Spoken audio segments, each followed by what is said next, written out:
The papyrus, putting on my table every month. I don't wanna be sad. Don't even try to hide it. No, I don't wanna lose it. And you see how it is, it's so inviting.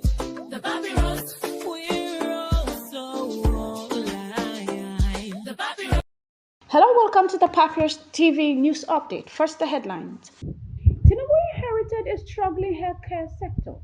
SGF Goerge Akume. Federal government moves to boost small businesses with new MSME loan scheme. Former Senate President urges Tinubu to immortalize Park Clark at the Banjo. Federal government begins nationwide school quality monitoring. Federal government sets up committee to combat school bullying. APC crisis. Pre-Met Ayodele predicts party breaks up from Lagos. Nigerians' inflation rate dropped to 24.48%. How true? Now the news in details. Senator Goerge Akume has disclosed that President Bola Ahmed Tinubu inherited a health sector plagued with persistent challenges, including stagnation in key health indicators and, in some areas, even regression. Speaking as a special guest at a strategic health summit held in Abuja on Tuesday, 18 February 2025, Akume noted that President Tinubu's healthcare transformation predicts his election, citing the establishment of Health Transformation Coalition (HTC) of Nigeria during his campaign. He stated that upon assuming office, Tinubu took immediate steps to restructure the sector, including approving the establishment of the Health Subcommittee within the Presidential Advisory Council, led by Dr. Salma Ibrahim Anas, who now serves as a special advisor on health. Akume highlighted Tinubu's appointment of Professor Mohammed Ali Patey as Coordinating Minister of Health and Social Welfare, integrating social welfare into healthcare policies for a more holistic approach. He also pointed out the establishment of the Presidential Initiative on Unlocking Value Chain (PVAC) in the health sector to improve local manufacturing of medical devices, pharmaceuticals, and healthcare technologies. To support this initiative, the President signed an executive order eliminating tariff, excess duty, and VAT on essential medical equipment and raw materials to create an enabling environment for local manufacturers. The SGF further stated that President Tinubu expanded the Basic Health Provision Fund (BHCPF) to provide financial protection for indigent persons, women, children, and the elderly. He noted that the massive immigration of healthcare workers, coupled with rising medical tourism, has severely impacted Nigerian health system. To address this, Tinubu approved the National Policy on Health Workforce Migration to calm the Japa syndrome in February 2024. He also approached the upgrade of 16 health facilities nationwide and the establishment of 6 cancer care centers to reduce medical tourism and improve local healthcare delivery. Speaking at the summit, the Special Advisor to the President on Health, Dr. Salma Ibrahim Anas, emphasized that the administration's Renew Hope Health agenda is centered on achieving universal health coverage, UHC. She explains that the agenda focuses on reducing neonatal infants and under 5 mortality rates while expanding access to social health insurance for 50 million Nigerians. Akume noted that as the administration approaches the midpoint of its first term, the summit serves as a platform to evaluate progress, identify gaps, and realign strategies to ensure the vision for a transformed healthcare sector. Meanwhile, Vice President Kashim Shettima has announced a new initiative aimed at strengthening micro, small, and medium enterprise (MSMEs) by improving access to affordable financing. At the first meeting of the National Council of MSMEs for 2025, held at the Presidential Villa, Abuja, Shettima revealed that the government, in collaboration with financial institutions and private sector stakeholders, has launched a syndicated de-risk loan scheme to provide single-digit interest rate loan for small businesses. A committee led by the Minister of State for Industry, Trade and Investment, Senator John Eno, will work with the Central Bank of Nigeria, CBN, and other agencies to facilitate financing. Other members include officials from SMIDAN, Nexim Bank, the Bank of Industry, BOI, the Development Bank of Nigeria, DBN, and the Corporate Affairs Commission, CAC. Shettima urged state governments to ensure that political interests do not interfere with the scheme's implementation, stressing that the initiative is critical to job creation and economic growth. We must see beyond politics. This initiative must outlive current administration to ensure Nigerians, especially entrepreneurs, benefit in the long run, he said. The government also introduced the Grown Nigeria strategy, which aims to provide resources, training, and opportunities for 400 million small businesses across 8 sectors.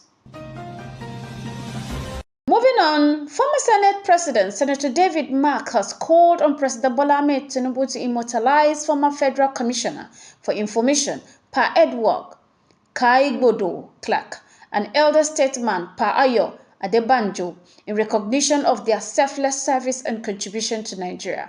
Mark made this appeal in a condolence message issued in Abuja and signed by his media aide, Paul Momo, expressing deep sorrow over their passing. He described their death as the end of an era, leaving a significant void in Nigeria's socio-political landscape.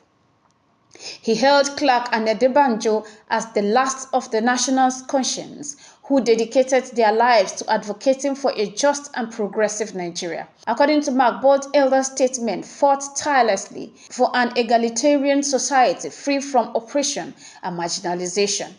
Mark emphasized that their deaths are particularly painful at a time when Nigeria needs more men of good conscience and valor to navigate its numerous challenges. He expressed hope that the principles of patriotism, equity, unity, and national development that they championed would continue to inspire future generations. The former Senate President also extended his condolences to the families of the deceased as well as the government and people of Ogun and Delta State. He urged them to take solace in the lasting legacies of 2 elder statesmen, which he noted would continue to guide Nigerians' progress.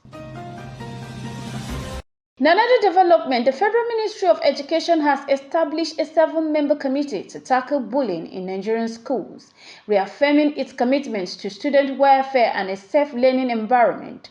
In a statement issued in Abuja, Director of Press and Public Relations, Boriowo Folashade, announced that the committees would review reported cases, ensure swift action, and work alongside a separate 21-member team, drafting a national policy on anti-bullying. Minister of Education Dr. Maruf Olatunji Alausa emphasized the psychological impact of bullying and urged schools to enforce strict anti-bullying measures. To facilitate confidential reporting, the ministry introduced the following hotlines: 0901 266 0044, email antibullying@education.gov.ng, WhatsApp number is 0805 253 6133. Alausa called on teachers, parents, and students to support the initiative, stating that it aligns with the federal government's Renew Hope agenda, which prioritizes education as a key driver of national development. Similarly, the Federal Ministry of Education has launched a nationwide quality assurance monitoring exercise in public and private schools to ensure compliance with minimum educational standards and eliminate illegal miracle centers. Minister of Education Dr. Olatunji Alausa directed the initiative as part of President Bola Ahmed Tinubu's administration push to improve learning conditions and educational quality across Nigeria. A team led by Deputy Director Rukayat Ibrahim carried out an on-the-spot assessment at Redeemer's Tip International School, Garki, Abuja, where they inspected classrooms, laboratories, ICT facilities, clinics, and security measures. Speaking after the inspection, Ibrahim explained that the rapid assessment method allows authorities to cover more schools efficiently. Reports will be concise and easier for policymakers to act on. We must ensure Nigerian schools operate with the right infrastructure and learning conditions. Without checks and balance, Our education system cannot grow, she stated. The principal of the school, Olajumode Yusuf, described the exercise as the first of its kind, pledging to improve areas marked as weak links. Government officials stressed that the quality assurance exercise will be conducted nationwide, reinforcing education standards and accountability in Nigerian school system. Furthermore, the leader of the INRI, Evangelical Spiritual Church, Primate Elijah Ayodele, has predicted a major crisis within the All Progressive Congress (APC), starting from Lagos State.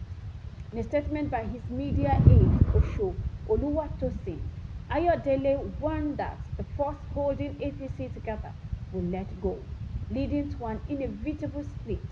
He stated that this will pose a significant challenge for President Bola Tinubu as he would lose control of the party both in Lagos and nationally, impacting his 2027 re-election bid. He further prophesied that a new political movement will emerge from the APC crisis, while division within the party over the Lagos State governorship candidate will deepen tension, splitting the leadership, including the Governor's Advisory Council (GAG). If care isn't taken, APC will get its choice wrong in the Lagos governorship race, leading to a major rift that will shake the party's existence beyond Lagos. One. The papyrus, put it on my table every month. I don't wanna be